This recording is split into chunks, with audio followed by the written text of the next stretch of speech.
श्री भूतले स्वयं रूप कदा मह्यं ददाति स्वपदान्तिकम् वन्देऽहं श्रीगुरु श्रीयुतापदकमलं श्रीगुरुन् वैष्णवांश्च श्रीरूपं साग्रजातं सहगण रघुनाथान्वितं तं सजीवं साद्वैतं सावधूतं परिजनसहितं कृष्णचैतन्यदेवं श्रीराधा कृष्णपदान् सहगण ललिता श्रीविशाखान्वितांश्च नमो विष्णुपदाय कृष्णपृष्ठाय भूतले श्रीमते भक्तिवेदांत स्वामी नित्य नामिने नमस्ते सरस्वती देवे गौरवाणी प्रचारिणे निर्विशेष शून्यवादी पाश्चात्य देशतारिणे वाञ्छाकल्पतरुभ्यश्च कृपा सिन्धुभ्येव च पतितानां पावनेभ्यो वैष्णवेभ्यो नमो नमः। जय श्री कृष्ण चैतन्य प्रभु नित्यानंद श्री अद्वैत गदाधर श्रीवासदि गौरभक्तवृंद। हरे कृष्णा कृष्णा कृष्णा हरे हरे, हरे Ram Ram Ram Hare Hare. Hare Krishna. So welcome back. So this is the last session on the 9th chapter of Gita, the last part. So we are looking at the commentary of Sripad Ramanujacharya. So we again, as always, start with this verse, which is summarizing the chapter, which is from Yamunacharya's Gita Artha Sangraha. So Yamunacharya says, Swamahatmyam Manushyatve Paratvam Cha Mahatmanaha Vishesho Navame Yogo Bhakti Rupa Prakirtitaha. He says the 9th chapter has 4 topics. First is Swamahatmyam, Bhagavan's own greatness, which is still 9.10. Manushyatve Paratvam, his superiority among avatars. This is from 11 to 13. And then Mahatmanam Visheshaha, the speciality of bhaktas. This is between 9.14 till almost 9.33. The entire chapter is about speciality of bhaktas only. And Bhakti Rupa Prakirtitaha, the path of Bhakti Yoga. So that is 9.34, Manmana Bhavamat Bhaktovas. So these are the 4 topics of this particular chapter. Okay, so we are doing the 3rd topic because that's the biggest topic here. Krishna is spending a lot of time talking about the speciality of the devotees. And how is he talking about the speciality of devotees? By comparing him with all the other people, right? So that's how you do it, right? So now we are actually in verse number 26. So let's go to that and we will be completing the chapter today. So just give me a second. I just have to move quickly to verse number, using this translation. So one second. So Patram Pushpam Phalam Toyam Yome Bhaktya Prayachati Tadaham Bhakti Upahritam Ashnami Prayatatmanaham. So we were here at this verse last time, but had not completed this. So please note, this is in comparison to the previous verses, because the previous verses spoke about how you go to the heavenly planets and so on. Correct? Here Krishna wants to say that the bhakta's process is very easy. That's the greatness of a devotee, right? He doesn't have to do so many big things.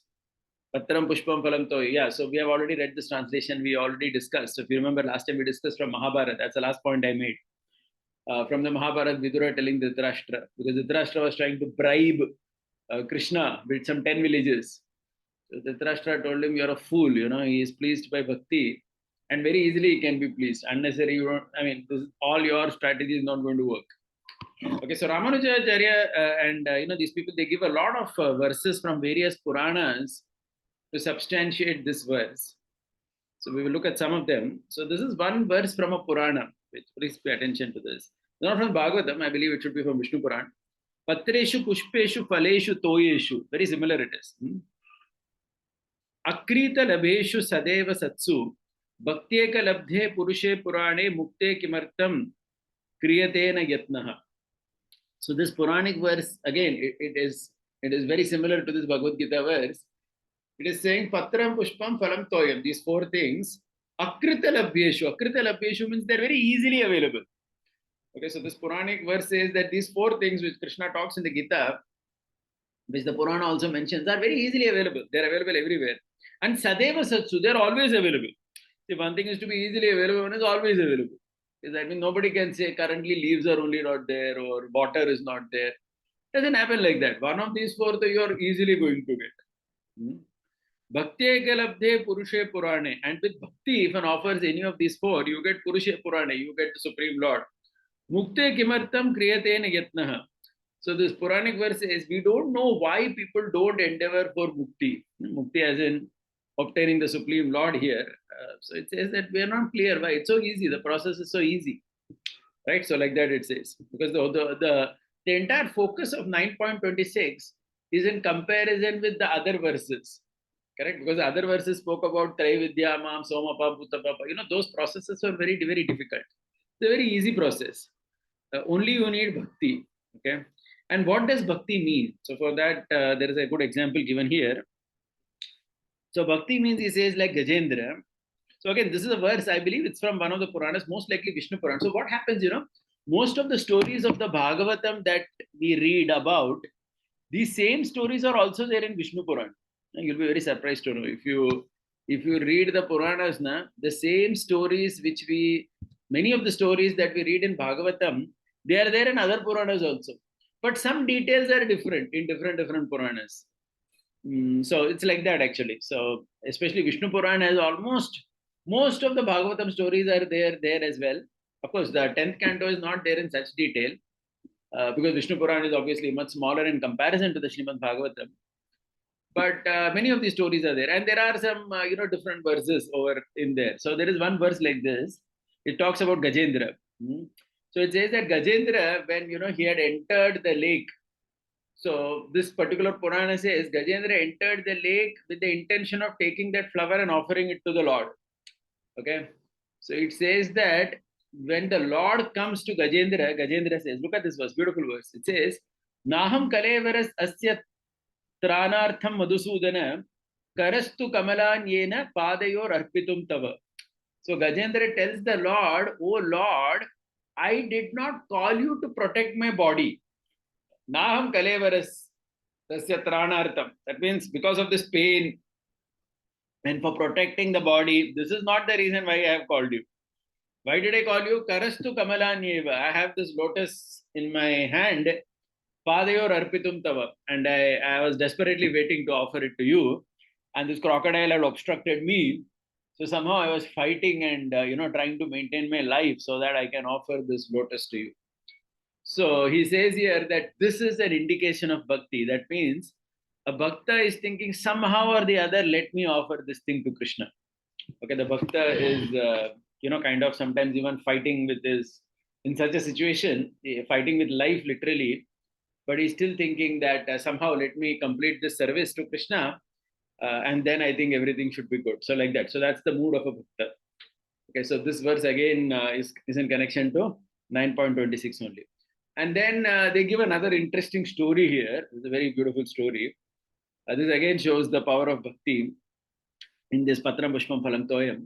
So the story of Tirupati Balaji, as we know, it is said that there was a great king called Tondaman Chakravarti. So this king who was there, he offered golden flowers to the pujari. He told the pujari that, hey, look, take these golden flowers and offer these golden flowers to Balaji henceforth. Okay. And the pujari and the king was also kind of very proud and excited that, hey, look, I'm offering the topmost stuff to Lord Balaji, because what can be bigger than golden flowers? Flowers made up of pure gold. Let's offer that to Balaji. So then the pujari offered, and it seems one fine day when Tondaman Chakravarti came to the temple, Balaji temple, he saw that there was a flower made up of mud, okay, mud flower, which was somehow on the Lord's head. Actually, the pujari said to the king that I had offered it to the Lord's feet, but somehow when the darshan opened and the king was present, that mud flower was on Balaji's head, flower made up of mitti. So then the king wasn't very happy to see this. The king thought that, hey, what is this, man? I'm giving here gold flowers to this pujari to offer to Lord Balaji, and here Balaji is having a mud flower on his head. So that night in the dream, it is said Lord Balaji himself came in his dream and told him that, hey, look, my dear devotee king, Tondaman Chakravarti, there is a very old devotee of mine. There is an old but poor devotee of mine. His name is Kurunvartanambi. So this devotee who is there, he's like a potter or something. So he deals with mud. He makes pots, etc., out of mud. So this person, what he does is every day when he begins his work, before he begins his work, whatever mud is available, he will make one small mud flower. That means from the mud only he will make a flower. Okay, and he keeps that aside for me, and he comes and offers it here. Okay, so that devotee is very dear to me. So the Lord tells Tondaman Chakravarti, all your golden flowers are okay, but this mud flower made by this potter kind of a person, which comes to me every day, I am very much happy to take that, and that's why I kept it on my head only, literally.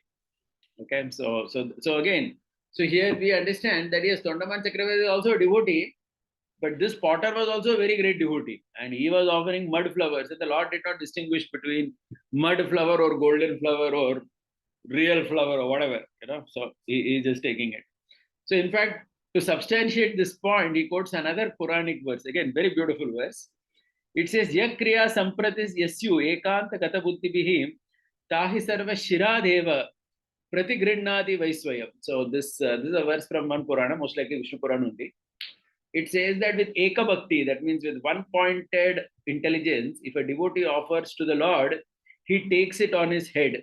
Shirasa Deva Pratigrinnati. Shirasa Deva Pratigrinnati means the Lord says that because my devotee has offered this with love, I'll take it on my head only, literally. Okay, I'll take it on my head. So in this case, we see of this Tondaman Chakravarti, the Lord literally took that mud flower and kept it on his head.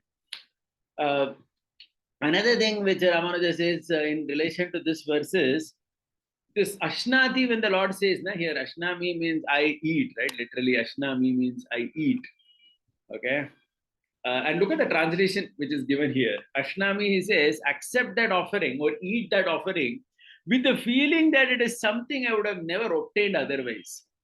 So that means he says here, when the Lord says Ashnami Prayatatmanaha, it is not that he's just eating, he's eating in a very excited fashion. So he gives an example, just like a person who hasn't eaten for a very long time.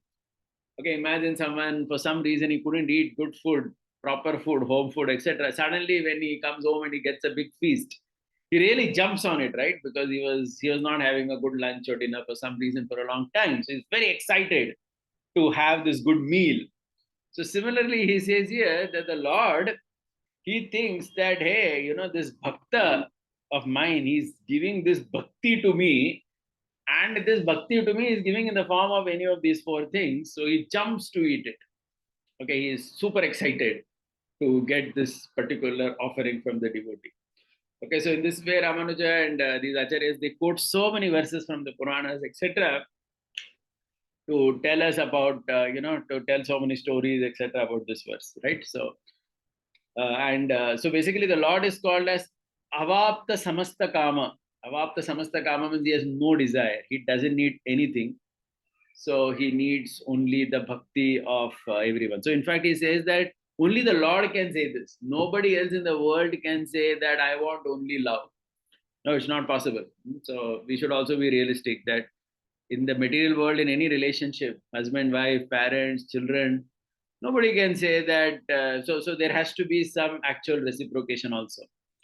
Correct. But the Lord is not like that. He is Avapta Samasta Kama. He actually doesn't need anything from anyone.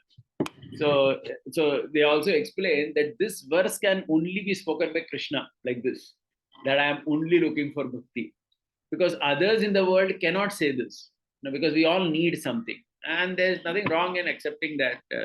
It's very, in our basic relationships with people, etc., we do have some expectations. It's not that, right, we are completely free from that. But the Lord is not like that, right? So there are so many things that can be spoken about this verse, but we're going to move ahead because we want to keep it pretty short. So again, so very beautiful verses are coming now. 9.27, Yat karoshi yadashnasi yat juhosi dadasi yat tapasyasi kaunteya tat kurushva madarpanam. Have a look at their translation here. Whatever worldly activities you perform, like earning money and similar required for making a living. Karoshi means whatever things you do in the world. Ashnashi, whatever you eat with relish, which you do for the sustenance of the body. Yet juhosi, whatever rituals you perform.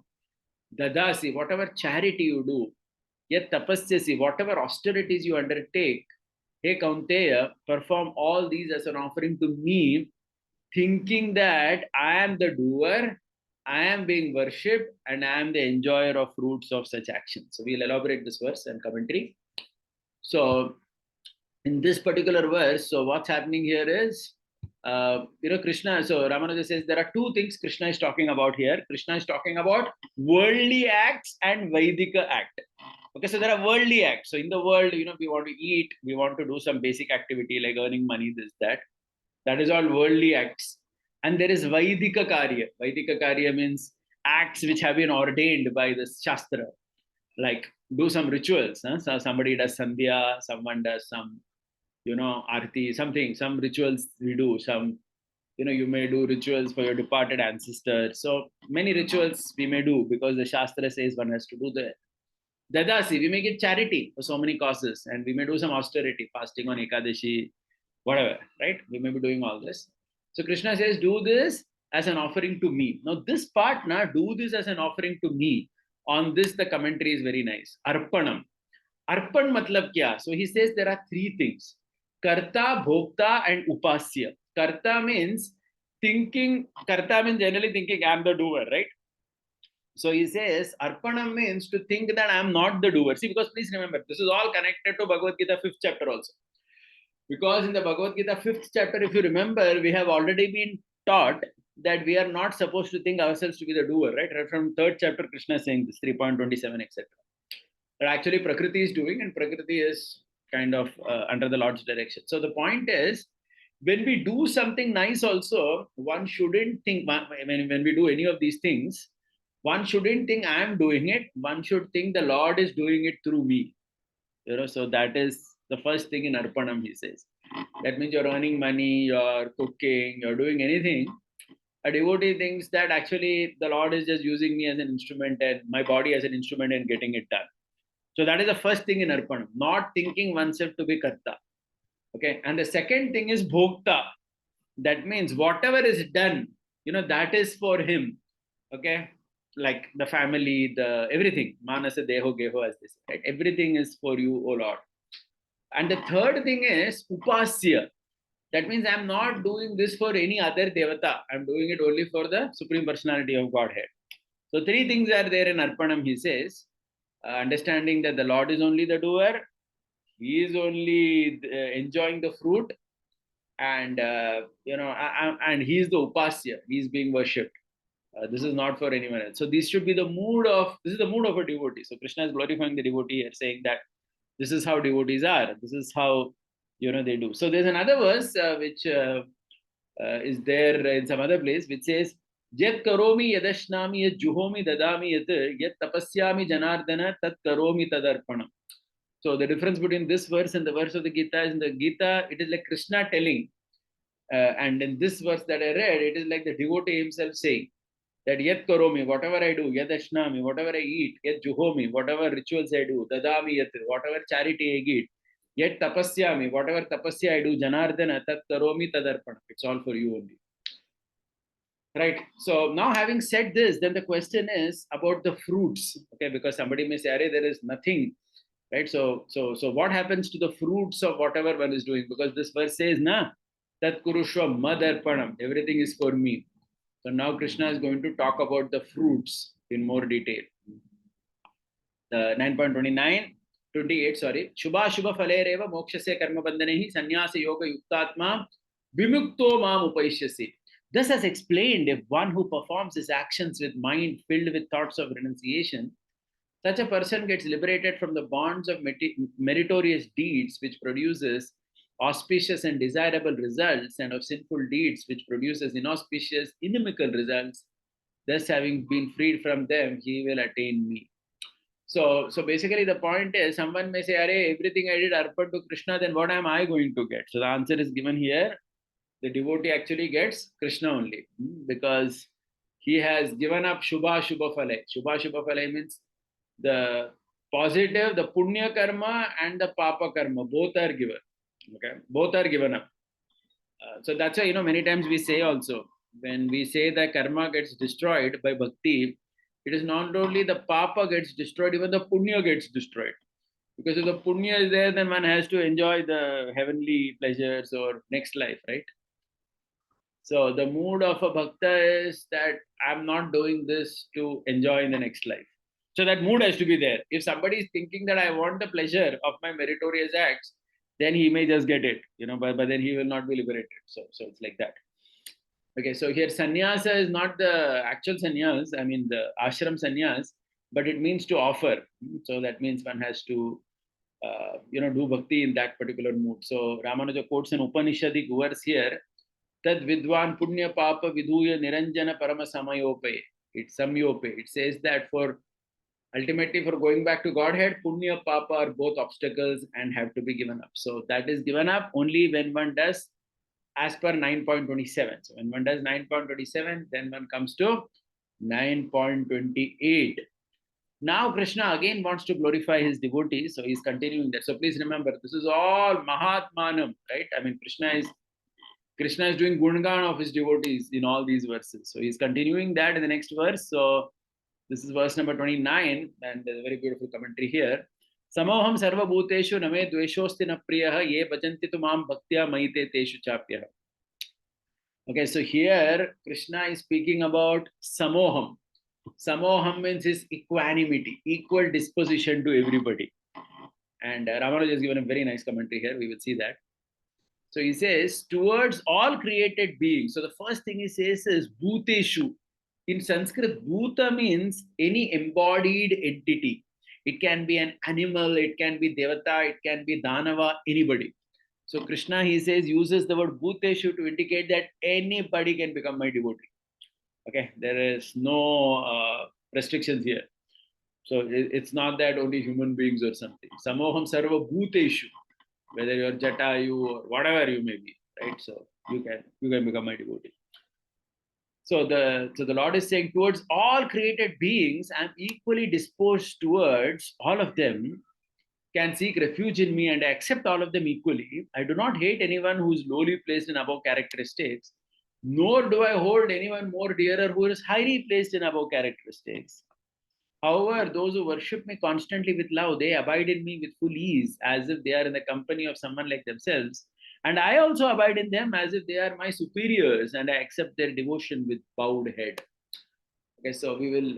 So there are some very important parts he says. So Ramanuja, the first thing he says here is Samoham Sarva Bhuteshu. He says Samashraya Yanitve Aham Samaha.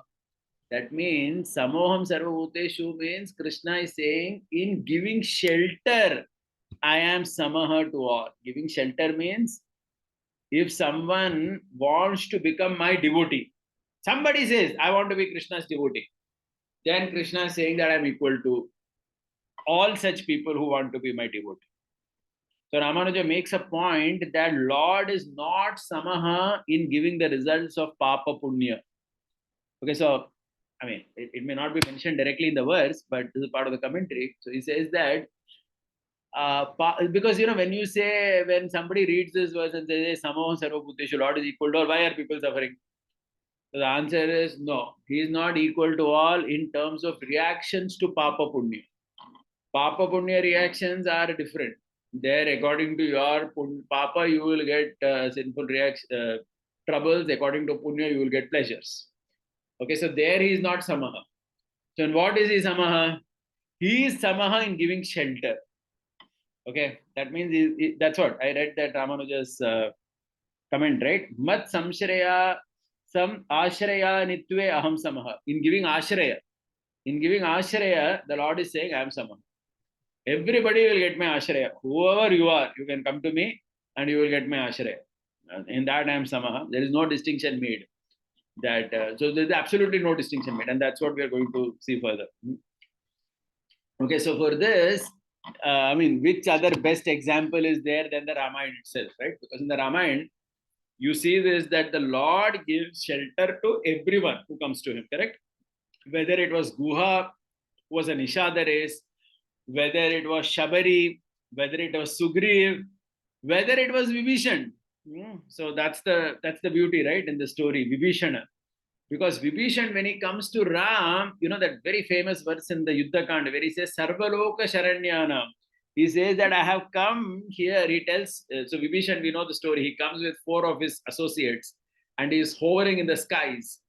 And he tells Sugriv, Sarvaloka Sharanyanam, that's one part of the verse. He says that I have come to take shelter of the one who the entire world takes shelter. He comes. Right. And then Sugriv goes to Ram and he's not very enthusiastic to recommend Vibhishan's case. We know that, right? But anyway, there is a long dialogue, and we know the famous verse in the Ramayana. Sakradeva prapannoyam tavasmiti yachate abhayam sarvabhutebhyo dadami etad vratam mama. This verse is considered the most important verse of the Ramayana, where the Lord says, even if somebody, anybody, once he comes and says that I am yours, then that's it. I give myself to him. And then that time the Lord says Sugriv something which is in connection to this verse. Ana evam harishreshta dattamasya bhayam maya vibhishanova sugriva yadiva ravanasvayam. So Lord tells Sugriv that, hey, you go and get Vibhishan here. And suppose by this time Ravan has come. Suppose, let's say, between in this 10-15 minutes, that we were discussing all this. Suppose Ravan only came. Then don't come back and ask me. Ravan has come. Should we give shelter to him? So, Vibhishanova Sugriva Yadiva Ravana Swayam. Even if it is Ravana, no problem. Bring him immediately here. So I will give him also shelter. So these verses are quoted here to talk about Samoham Sarvabhutesha. I mean, this is the Lord's equal nature. He is going to give devotional opportunities to everybody. Okay, so please remember, Papa Punya, it is not like that. That you will have to. Actually, one thing I want to elaborate here, of course, which is not part of their commentary, but I was reflecting on this point here, that in our Gita, even though Krishna is talking about faith, right? It's a faith-centric discussion. We are talking about faith in Krishna, but still Papa, Punya and the ethics in the world are never given up. Okay, so I'm making this point especially because in the world today we see, in these Western religious systems, unfortunately, what has happened is they place so much importance on their faith in God. They believe that no Papa or Punya affects them. They actually believe like that, right? I mean, if you, for example, if you go back to the Spanish, who conquered South America, if you read those stories of the Spanish forces going into South America and wiping off the entire Incas and the Mayan civilization and all that, they actually brutally slaughtered all those people. And they didn't feel that they're doing anything Papa, because they just felt that, hey, these people are not accepting our God, our Pope and our Jesus and all that. So they felt that killing them, there is no problem at all, right? I mean, there is nothing, because we have faith in our God, we accept our God, these people don't, so it's okay, right? And many other systems are also like that. We see even if you see the brutality of these Hamas people also, who when they went into Israel, correct, raping and doing all this. These people may be praying to their God 5 times a day, but somehow they tend to feel that these are not believers of our God, and hence, even if we do something like this to them, we kill them, rape them, and do anything, we are going to be protected. So that means these people in their system, somehow they give faith in God more importance, or rather they feel that because of their faith in God, Papa Punya has no connection. It doesn't touch them only, or they feel like that. That's why they are doing all this, right? I mean, one may say it is a wrong understanding of the religious systems, but that's what we see around, right? I mean, since 2000 years, this is happening all over the world, right? But on the other hand, we see in the Gita, in these verses, that even if one becomes a devotee, even in the future verses you're going to see, the next few verses that come up, that a devotee, he has to be accountable, right? Okay, Krishna is going to talk about it, that if there is some blemish, it can be something very temporary, but it is something that should go away. It is not something that is, so strongly present that he's doing some very grossly, I mean, such an act where he's just killing people or doing something so ghastly, and thinking that God is going to protect him and take him back to him only. This kind of an understanding can never be there. Right. Anyway, we'll elaborate this point further. So this is not part of the commentary I just mentioned here. Right. Now, this Dveshosti and Napriyaha, for that they give the example of Guha, saying that Krishna does not hate anybody who is lowly placed. That means, let's say Guha is from the Nishada race. But the Lord never felt that, oh, he's from a very, very, a background which doesn't befit my status. No, it didn't feel anything like that. Right? There was no a hatred. And it's not that if somebody is a very big guy, then he pampers him too much also. No, nothing like that also. Right? So whether you may be lowly placed because of your own education background, whatever, or if you are too smart and everything, Krishna says that I don't treat that part too seriously. Okay, but the most important thing is they should be worshipping me with love. That's what he says, right? They should be worshipping me with love. And if that happens, now see, this part Ramanuja elaborates a lot. He says, because in this verse it says, Krishna is saying that I am always thinking of them. Correct? Krishna is saying that, na? Ye bhajanti tu mam bhaktya mahite teshu chapyaham. I am also always thinking of them. So somebody may say, Are, how is Krishna always thinking of his devotee, or how does he do that? Like here, if you see the translation, he says, I abide in them as if they are my superiors and I accept their devotion with bowed head. So for that, they give the example that even in Vaikuntha, somebody may think that Lord Narayan is the Lord of Vaikuntha. Of course, he is. But interestingly, he says that in Vaikuntha, Lord has given complete control to Vishwaksena, his devotee. Vishwaksena is considered the person who controls Vaikuntha. He is the controller. And the Lord is also subservient to Vishwaksena. Lord says, Vishwaksena, whatever you say, I'll do. Just like in this world also, when Krishna comes, Ugrasen is the Maharaj. Right? Krishna is just one prince sitting there in the court. So he says, this is what it means by saying that I am also always thinking about my devotee. And another thing is, he says in this chapter, only 9th chapter, if you see, the most confidential knowledge, most of this chapter is glorifying devotee only. So if you see from 9.15 to 9.33, Krishna is contrasting the devotee with the impersonalists, with the Devata worshippers, all that is happening. And now he's going to talk about a devotee who is, occasionally fallen down or whatever. That also he's talking. So that means Krishna is devoting maximum time about the glory of his devotees, which indicates that Krishna is always thinking about his devotees. So Krishna is praising his devotees at a much higher level. So that's how he says it. So somebody may say after hearing this, hey, what about devotees who are not perfect? Everybody is not perfected devotee, na? So what about someone who is not perfect? Well, that's the next verse. If somebody is not perfect. Apichetsu duracharo bhajate ma mananyabhak sadhureva samantavyah samyak vyavasito hisaha. So this is talking about a devotee who is, see, this durachara, na, achara.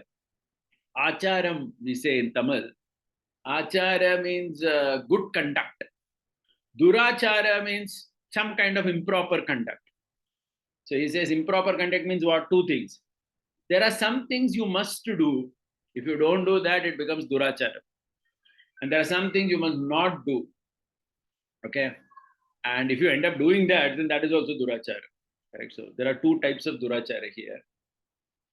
So this durachara which is there, this kind of improper conduct, if suppose it is present in a devotee, but ananyabhak, without desiring any other benefit. So without desiring any other benefit means Ramanuja says not desiring heavenly planets, not desiring mukti. That means only desiring Krishna.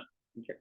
So that also must be there. That means he should not be desiring heavenly pleasures. Then this verse is not applicable to him.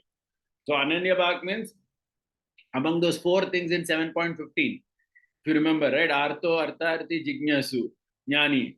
So the first three are ruled out because they are desiring something else. So only the bhakta is there. If he worships me with love, then he is the first among devotees of Vishnu and deserves to be honored highly, as he is having the unshakable conviction that Narayana is everything.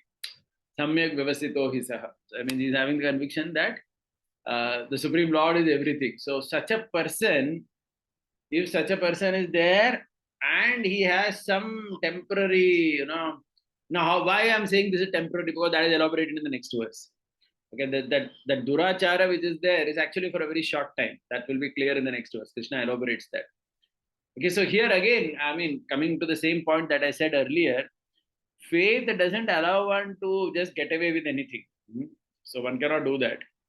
This kind of conduct, if some blemish is there, because everybody may have some small blemish here and there. If it is for a very short time, and if he is very perfectly situated in bhakti, desiring nothing in this world, not desiring heaven also.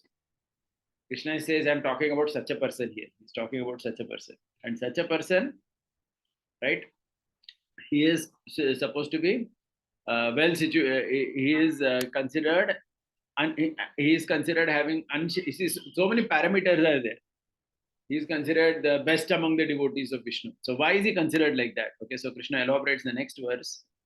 Because somebody may say, when will such, because when you read this verse now, again, the question can come, how can a sinful person, if he is doing some durachara, some so-called improper conduct, then he has to go to hell, right? Because our Shastras are very clear. Huh?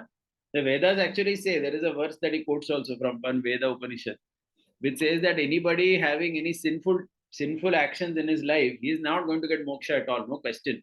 No matter which god he is worshipping, usko moksha nahi milne wala. Because he is caught up in Rajoguna and Tamoguna, so he cannot go only.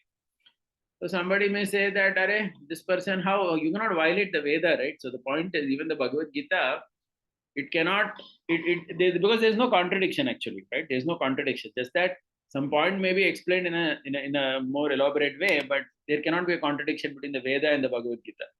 So the Vedas clearly say that sinful people cannot get moksha. So how can this Durachari get? So the Lord says in the next verse, he elaborates. What does he elaborate? Kshipram bhavati dharmadma. This is the point. Shashvat shantim nigacchati kaunteya pratijanehi name bhakta pranashyati. I'll read their translation. Soon he is able to worship me wholly without shortcomings. That means that Durachara is said to be for a very short time. It may be some blemish which is there still for a short time. And soon he attains the state where he will never commit sinful deeds which will cause obstacles in attaining me. So this word Shanti which is there, na Shanti, for this is a Shanti matlab to stop, end. Sometimes ending is also called as Shanti. Shanti means the end. Like Om Shanti, Shanti, Shanti, when they chant at the end, it also means that the end has happened. So here the word Shanti is used in the context of the end. That means the sinful activities will end. How will it end? Very quickly it ends. Kshipram. And Shashvat Shantim, that means he's not going to go back to it also. Okay, that means it's not that he will again go back and become a Durachari. Some short blemishes there for a short time, then Bhakti itself will help him overcome those faults. And this Dharma word here is said to be Bhakti only, it seems. It says this Dharma. Okay, so hey Kaunteya Arjuna, you declare yourself that my Bhakta who has started adorning me, even if he was of evil conduct before, now he will never perish. Okay, so please remember, this verse reconciles with the Veda, right? Because the Veda very clearly says that if somebody is sinful, he cannot go back, he cannot get moksha from this world. So this verse clearly says that bad conduct that the previous verse is talking, it is something, it is something due to very strong conditionings, which may be there for a very short time, and it's going to go away. How you understand it's going to go away? Because that person is firmly fixed in bhakti, understanding that I want only Krishna and nothing else. Because he has such an understanding, all that misconduct is only going to be for a short time. So like this is getting reconciled. Then Ramanuja says, why is Krishna saying, Kaunteya, you tell? Because he says, just like in the Bhagavatam, Krishna has said in the context of Hiranyakashipu, in Narasimha Dev's story, this verse comes, Satyam Vidatum Nija Vritya Bhashitam. Satyam Vidatum Nija Vritya Bhashitam means to make his devotees' words true. Krishna came as not Narasimha, right? The Lord came as Narasimha Dev in order to make his devotees' words true. Because it was Prahlad Maharaj who said, right, that the Lord is there in this pillar. To make those words true, the Lord came. So this is the eternal principle. The Lord will always protect his devotees' words. So that's why the Lord wants Arjuna to tell, so that the word of Arjuna will always be protected by Krishna. So in this way, it is reconciled. Now again, somebody may get a question. ठीक है यार, ये तो ठीक है. This is okay that you are saying that somebody has some blemish because of some activities in this life. What if somebody has blemish from birth itself? Somebody has some blemish from his birth only. Then what happens to that? Okay, so for that, there is the next verse. Okay, so the entire, there's a logic, right, in the Gita. Mami partha vipashrite episyu papayonayah striyo vaishyas tata shudras tepi anti paramgate. Hey Partha, those women, traders and agriculturists, and the laborers and the artisans who have taken such birth on account of their previous sins, even if they have taken full refuge in me and have attained the highest goal, this is very well known, isn't it? Yeah. So first of all, this verse, if you see, this verse is a very, very, in today's world, it's a verse that many people have so many problems with because Papa Yonayaha. In fact, Prabhupada, now one thing I noticed that Srila Prabhupada's translation here is very similar to Ramanujacharya's. Because there are two types of translations for this verse. One type of translation is Papa Yonayaha colon, okay, Stri, Vaishya and Shudra. That means one type of translation of this verse is Krishna is talking about three types of Papa Yoni, Striyo, Vaishya and Shudra. Another translation which many other acharyas have given. So Ramanujacharya and Prabhupada have given like this only. But other acharyas, what they have given is Papa Yoneyaha, Striya, Vaishya, Shudra. That means, so there is no hyphen after Papa Yoneyaha. Papa Yoneyaha is one category, and Stri, Vaishya, Shudra are second, third, fourth category. So anyway, there are two types of translation like this. But Ramanujacharya has given the translation, and that only Prabhupada has also used a similar translation only, right? We have all read that. So somebody may say, "Arey, why we are calling Stri, Shudra, and Vaishya as Papa Yoni?" Okay, so he says here, see, just because they are called as Papa Yoni doesn't mean all the others are higher. Everybody in this world is having some Papa Punya only because of he's here. Okay, everybody has Papa and Punya. We are there in the world means there is some Papa and Punya in our account. If you don't have any Papa in your account also, you will not be in this world itself in the first place. Okay, but then why these people are called here? So the answer they give here is saying that they are called as Papa Yoni because they cannot study the Veda. Okay, so the Veda is generally studied by the Brahmanas and Kshatriyas. Okay, so that's one point he says here that so the Striya, Vaishya, and Shudra, they are not, that adhikara for the Veda Adhyayana isn't there. So that's why they are called as Papa Yoni. But he says that there is nothing to feel anything about it because these are all very temporary. So in the next life, things can change, and it's very dynamic. As in, so there is no need to feel to this thing. But the point Krishna really wants to say here is that anybody can come to me. So this is all in connection with that Samoham Sarvabhuteshu only. Uske connection mein ye sab verse aaye hue yahan par. Krishna basically tries to say that everybody can come to me and they can achieve the highest destination. So actually that is the focus of this verse, not that somebody is Papa Yoni and somebody is not so much Papa Yoni or whatever. Okay, so just like even in the Shastra we read about Gargi Maitri, or we read about Dharma Vyada, or we read about Tulabhar. So there is this Tuladhar in the Mahabharata. He's a Vaishya. So he's considered a pure devotee of Krishna, and Krishna talks about that in the Bhagavatam also, about this Tuladhar. The story of Tuladhar comes in the Bhagavatam. So, I mean, since ages, there have been so many women, Vaishya, Shudras, who have achieved the highest destination. Correct. So the point Krishna wants to say is, your birth in this world may be because of certain circumstances of the past, but as far as coming to me is concerned, everybody can achieve the highest thing. That is actually the focus of this verse, not the other part, but somehow we get caught up with that.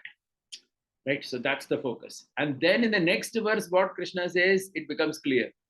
Kim punar brahmana punya bhakta rajarshayastata anityam asukam lokam imam prapsya vajasvama. So from this we understand, right? Because Krishna is saying brahmana punya bhakta rajarshayastata. Brahmanas and Kshatriyas are separately said here. Okay, so from that we can understand that Papa Yoni was referring to those three. So Krishna is saying here, such being the case, does it require to be stated? मतलब ये बोलने का जरूरत है क्या?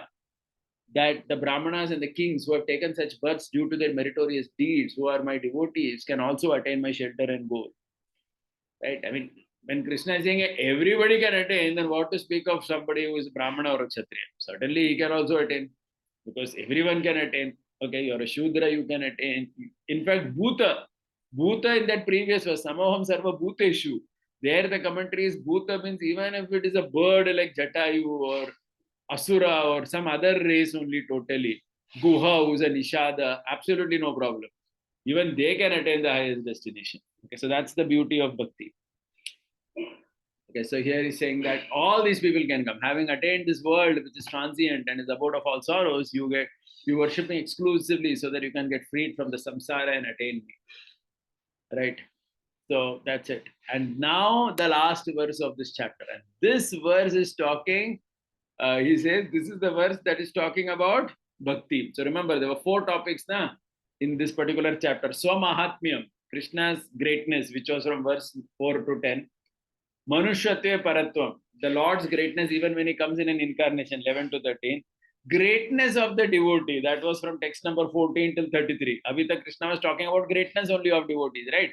Foreign devotee, devotee born in some lower family, devotee compared to Devata worshipper, all that. It was only glorification of a devotee. Now Krishna is talking about what is Bhakti Yoga in one verse. So there's just one verse which talks about Bhakti Yoga. Right, and this is again a very important verse because this is repeated twice, right, in the Gita, right? The 9th chapter, 34th verse, and also 18.65 is again this. Manmana bhava madbhakto madhyajimam namaskuru mamay vaishasi yuktevam atmanam matparayana. With love for me, being my devotee, think of me continuously and uninterrupted, like a continuous stream of oil. I'll explain this. And performing all kinds of services which constitutes my worship, and performing obeisances to me through mind, speech, and body, accepting me as your supreme goal and refuge. Thus, if you train your mind, then you will attain me. So Krishna is talking in this verse about what is Bhakti Yoga. And what is Bhakti Yoga? So for this, Ramanuja gives this beautiful, this is a quotation, I believe it is from some Purana or somewhere. Taila Dharavat Avichinna Smriti Santana Rupam Dhyanam. Santana Rupam Dhyanam. That means he says, Avichinna Smritihi. That means we should think, our thinking of Krishna, our smarana of Krishna should be Taila Dharavata. So Taila Dharavata means, all of you may be knowing this if you have noticed, when you pour oil from one, from one vessel into another vessel, the oil is a continuous flow, right? Unlike water or something else, where the flow is not that continuous. But taila, have you seen any time? Like sometimes I remember I used to buy oil from one shop. So this fellow, he would have the oil in one tanker kind of on top, and he would open a tap and he would fill the bottle and he would give us the oil. And I would be quite amused to see that when he opens the tap, there is a continuous flow of taila. Correct? There's no gap only there. So Ramanuja quotes this verse saying, Taila Dharavat Smriti. That means Avichinna Smriti. That means your Smriti, your thinking of Krishna should be like Taila Dharavata. That is the expectation in this verse, he says. Okay, so we can also understand that we have not come to this particular situation, right? I mean, even when we are chanting daily, our Smriti is not Taila Dharavata.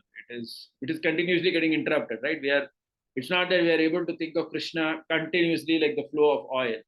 So the flow of oil is given as an example to teach us how we should be thinking of Krishna. Manmana bhava madbhakta. It should be Taila Dharavad Avichinna Smritihi Rupam Dhyanam. So we should be thinking of Krishna's form and pastimes and his holy name, everything like this stream of oil. Okay, so that's the aspiration.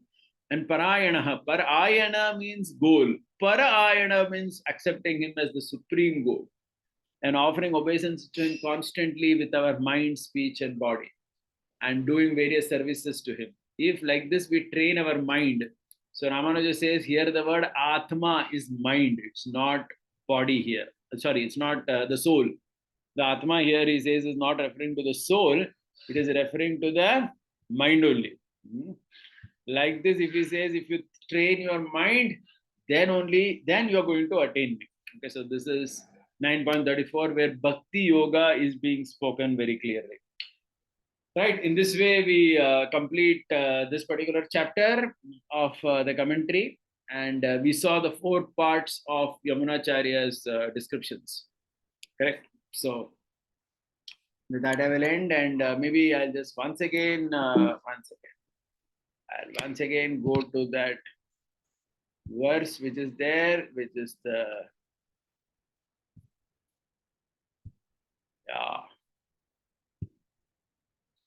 so this is the verse of Yamunacharya. We'll be able to appreciate better. So Mahatmyam Manushyatve Paratvam Cha Mahatmanam Vishesho Navame Yogo Bhakti Rupa Prakirtitaha. The topics of the 9th chapter are 4. Swamahatmyam, Bhagavan's greatness, which is till the 10th verse. Manushyatve Paratvam is superiority among avatars, 11 to 13. Speciality of bhaktas from 9.14-15 till 9.33. And the path of Bhakti Yoga, which is 9.34, are explained in the 9th chapter. Hare Krishna, thank you very much. Any questions or comments? Anybody? Yes, Vaibhavanand Prabhu, go ahead. You can unmute yourself.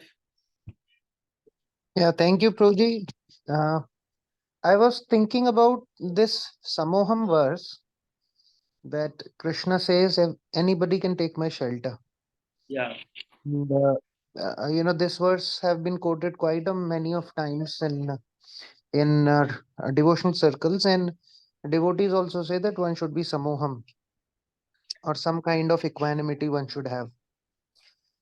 Now, how do you see this in contrast with when senior sannyasis, or there are great devotees who treat those who are at high positions in a very reverential manner, and may not treat a normal devotee who may be, regularly coming to temple, offering, regular seva. So they, these devotees may be neglected in a way. One good example was recently, RSS Pracharak actually went to one sadhu. So this sadhu is quite famous in Vrindavan now, Prabhuji, Premanand Maharaj, and he was very, nicely received there. But I don't think any normal man can be received like that. So how do you see this in Samoham? Yeah. See, that's what, na? See, certain things only Krishna can do like that. See, Krishna is Samoham because he has nothing to achieve from anyone. But please remember, all the sadhus and the monasteries in this world, they have a mission to take care, right? Hmm. It is our organization or any other organization. We have a mission. Mission means we want land, we want money, we want, right? We want all that, right? I mean, without that, how will you run this mission? Hmm, hmm, hmm. Correct. Now, see, these are all only for the Lord. You can't extend that. That's what. Even in 9.26, Ramanuja says that, we cannot see Patram Pushpam Phalam Toyam verse in the context of some devotee friend or even your wife or something that, but you just give her flower and, and say that, oh, I have a lot of love for you. Just take this one patta and just be happy. No, you're supposed to provide her so many things. Okay. Yeah. This are all only the Lord can say this.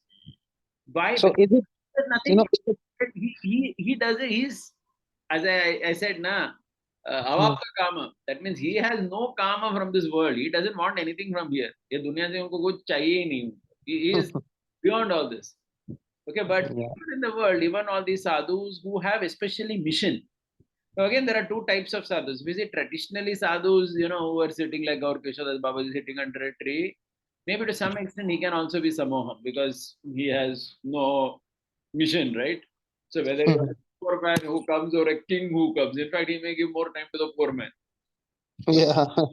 But people who are running a mission, like most of the sadhus in today's world, they need, right? They need. I mean, if the Prime Minister Modi comes or if some ordinary guy comes, they will give preference to the Prime Minister. Yeah, yeah, yeah.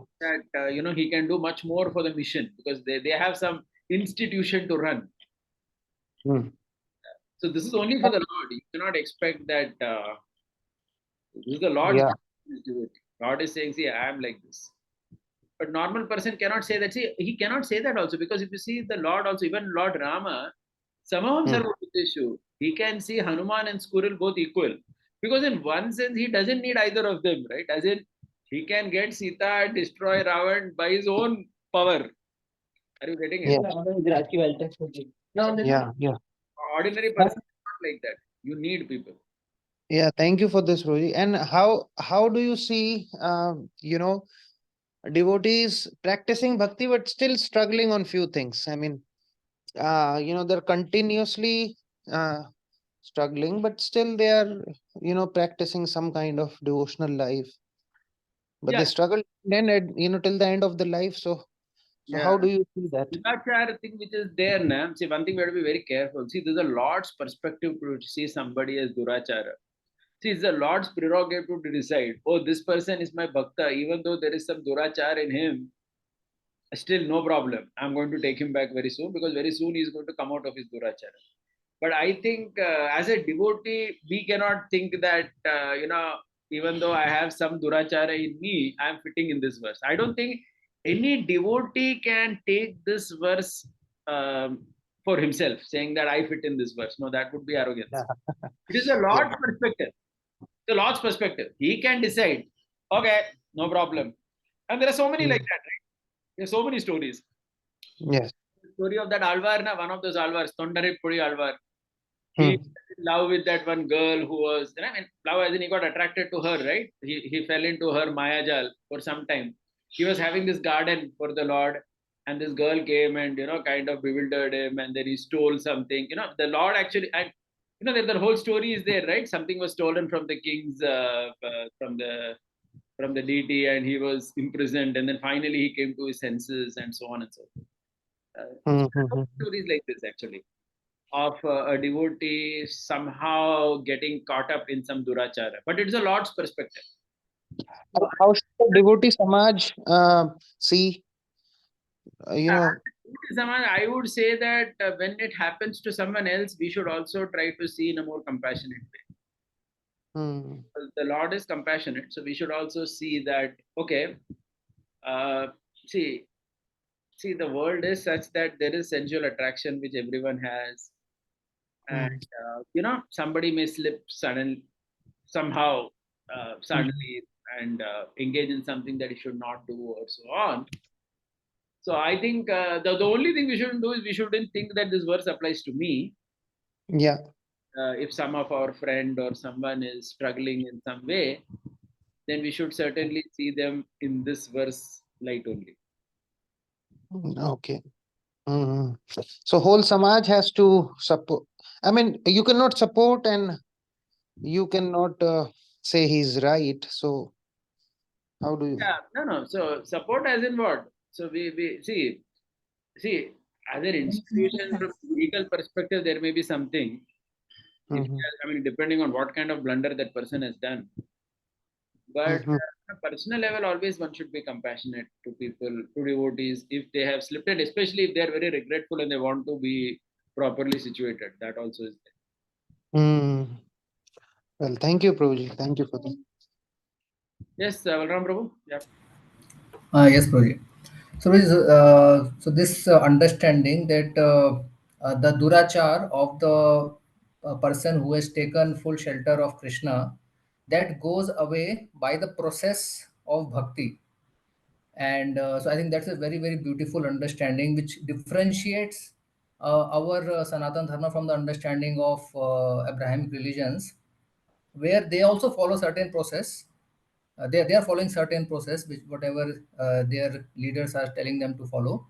But by following their process, the durachar doesn't go away. The durachar is increasing. So I think Also, if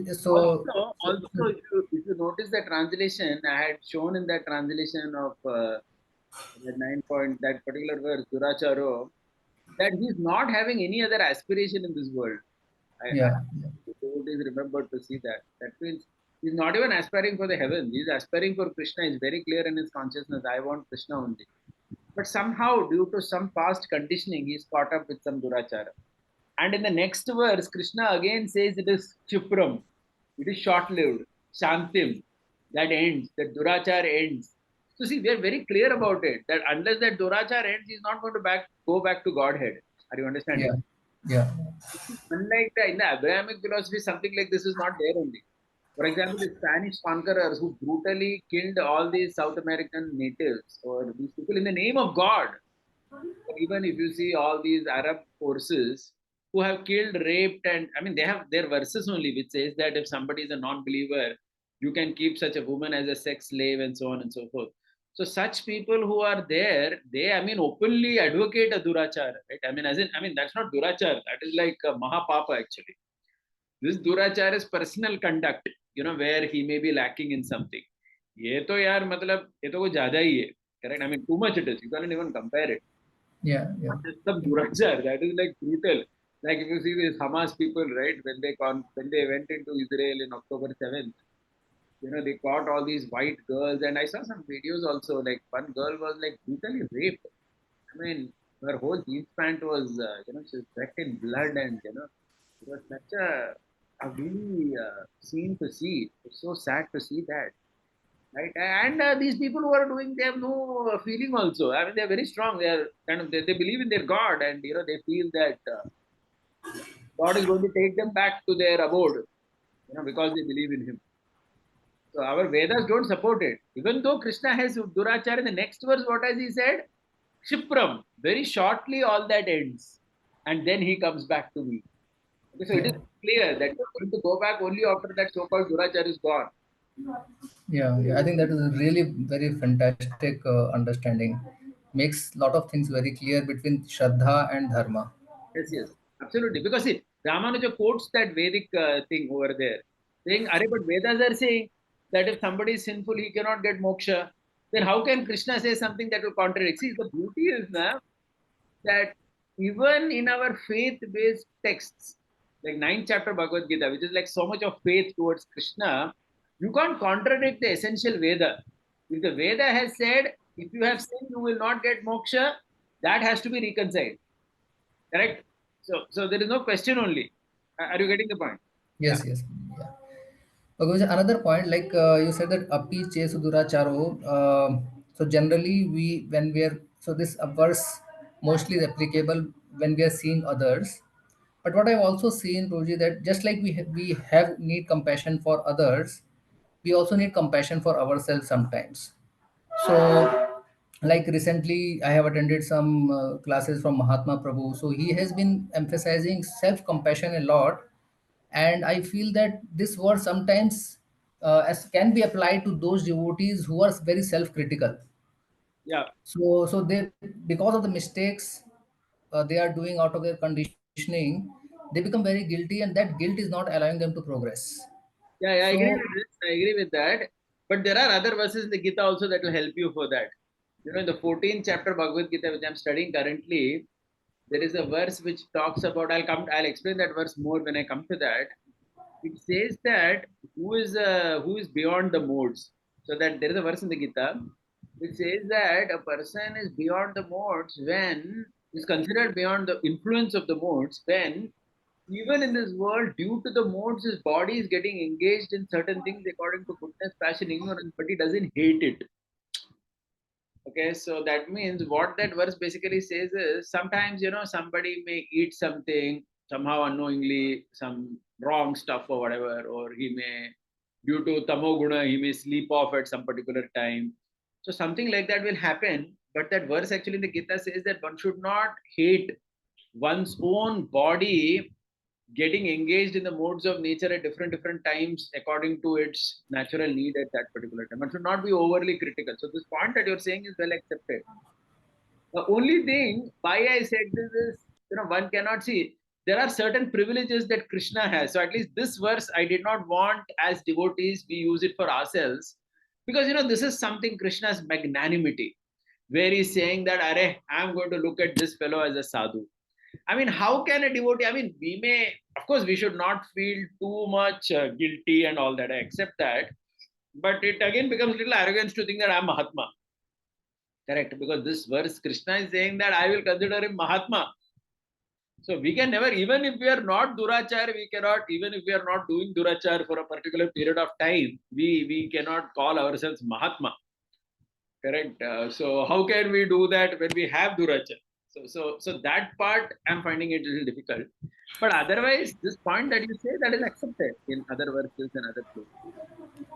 yes, Roji, I think, yeah, the thing which you mentioned is really again very beautiful, that uh, for the sometimes when the mistake happens because of being in the three modes, then we should not hate. I think, Yes. yeah, that is what, in that sense, I think this verse is a Yes. bit applicable. But yeah, in the sense of considering ourselves a great personality because Krishna is seeing us like that, I think, yeah, that will be arrogant. Yeah. Thank Yes, you. Yeah, I thank think you. last question, Deepti Mataji, go ahead. Hare Krishna, Prabhuji. Jahir Bol. Probably it may not be directly related, but I am in dilemma, so I thought I'll ask you. So here in it's our 10th year in Hyderabad, so I've seen that Sai Baba has a big presence here and very good friends. Earlier I used to counter, but seeing the extent of faith they have, they'll have desktop wallpaper of Sai sitting like how we say Krishna, they say oh Sai Baba, and they say we feel the presence. So now I have taken a step back on explaining that okay, he's not God. So and they are very dear friends. So I'm always in dilemma: should I counter it or should I just let it be?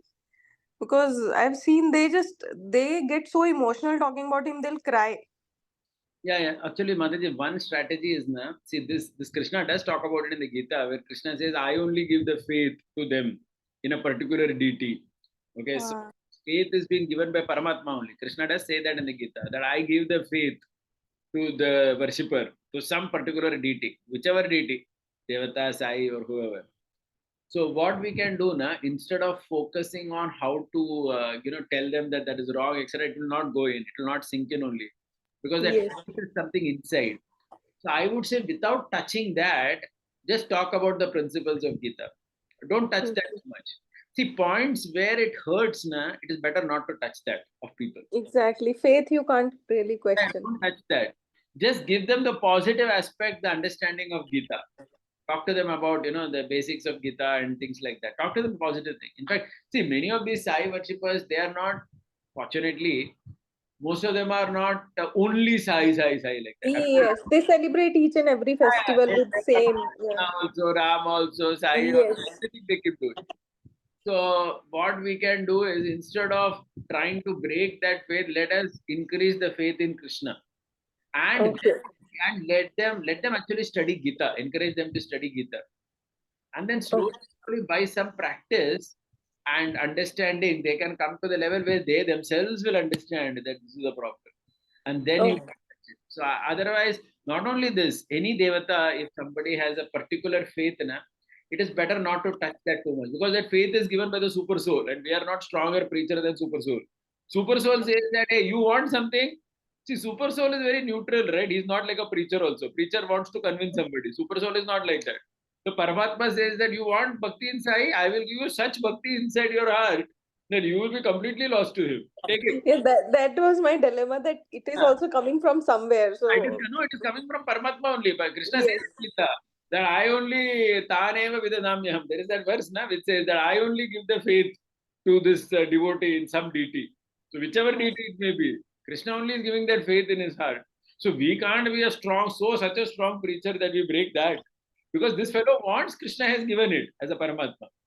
So better not to touch it. So that's what I'm saying. So give the positive aspect. Keep giving the positive aspect. Keep giving the positive aspect. Then one day they will only understand, Arey, this is a problem. Then fine, that day they will change.